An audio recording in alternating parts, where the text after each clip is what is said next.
Look at this skyline.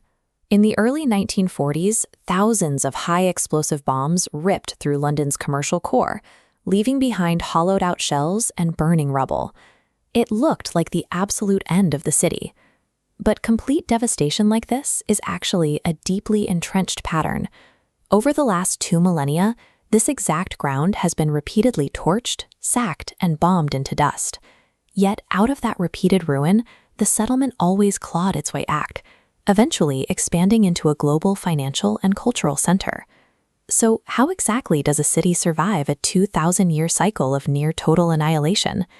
To understand the modern metropolis we see today, we have to look closely at the specific disasters that burned it to the ground and the forced adaptations that followed. The answer starts with geography.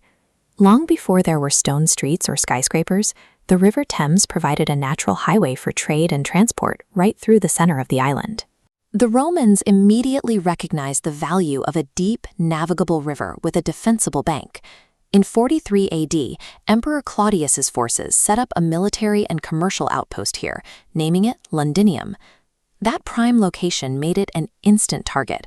Less than 2 decades later, a Celtic uprising led by Queen Boudica overran the Roman defenses, slaughtered the inhabitants, and torched the buildings.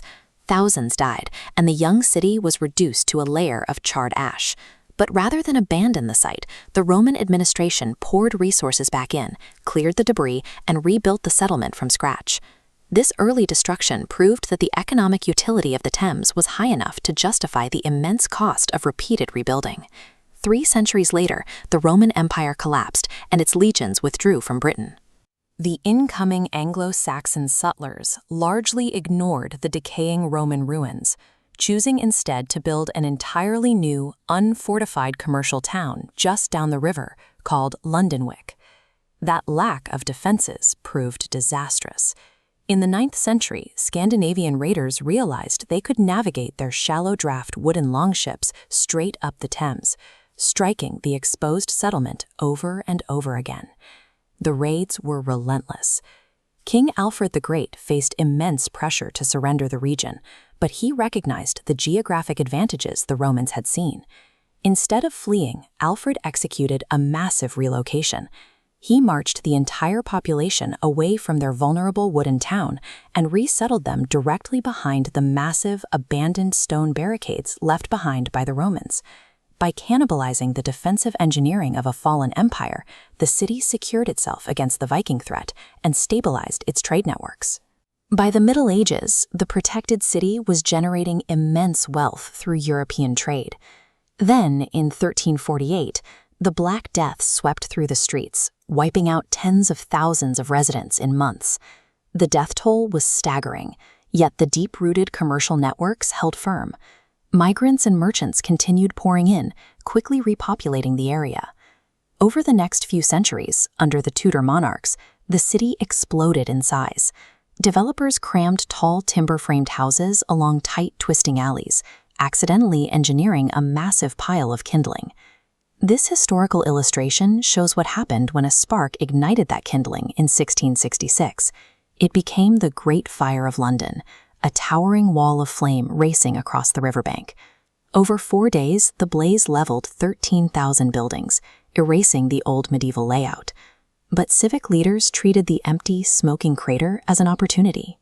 Architect Christopher Wren led a massive reconstruction effort, replacing the dangerous wooden labyrinth with wider streets, solid stone masonry, and grand, fire-resistant landmarks like St. Paul's Cathedral.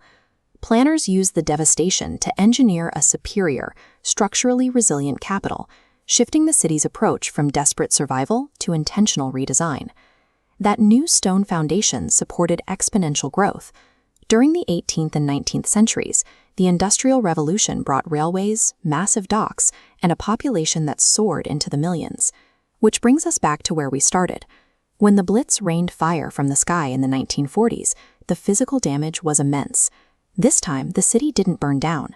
The post-1666 layout, with its wide streets and masonry buildings, acted as fire breaks, preventing uncontrolled firestorms. Because administrative infrastructure was dispersed across a stone-built grid, the city's essential functions had physical space to reorganize and survive. Today, this dense cluster of financial, technological, and cultural institutions operates directly on top of centuries of scar tissue. The modern skyline is the result of 2,000 years of forced iteration. Every major catastrophe served as a stress test, filtering out architectural weaknesses and leaving behind a metropolis specifically engineered for durability.